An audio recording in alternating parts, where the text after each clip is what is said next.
Telangana phone tapping కేసులో SIT దర్యాప్తు కొనసాగుతోంది. మరో ఇద్దరు బీఆర్ఎస్ మాజీ ఎమ్మెల్యేలను సిట్ అధికారులు విచారణకు పిలిచారు. మాజీ ఎమ్మెల్యేలు జైపాల్ యాదవ్, చిరుమర్తి లెంఘైకు నోటీసులిచ్చిన సిట్ అధికారులు ఇవాళ ఉదయం 11 గంటలకు విచారణకు రావాలన్నారు. ఇదే కేసులో బీఆర్ఎస్ ఎమ్మెల్సీ నవీన్ రావు తండ్రి కొండలరావుకు కూడా నోటీసులు ఇచ్చారు. ఇవాళ ఆయన విచారణకు హాజరు కానున్నారు.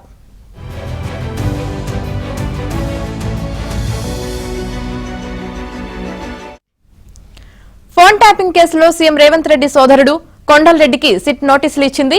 బీఆర్ఎస్ హయాంలో రేవంత్ రెడ్డితో పాటు కొండలరెడ్డి ఫోన్లు ట్యాప్ అయినట్లు గుర్తించిన సిట్ నేడు విచారణకు హాజరు కావాలని కోరింది.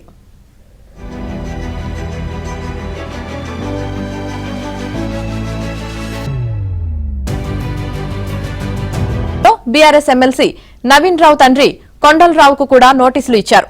ఇవాళ ఆయన విచారణకు హాజరు కానున్నారు.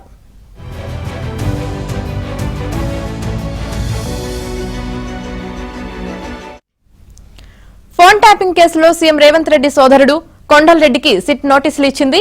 బీఆర్ఎస్ హయాంలో రేవంత్ రెడ్డితో పాటు కొండలరెడ్డి ఫోన్లు ట్యాప్ అయినట్లు గుర్తించిన సిట్ నేడు విచారణకు హాజరు కావాలని కోరింది.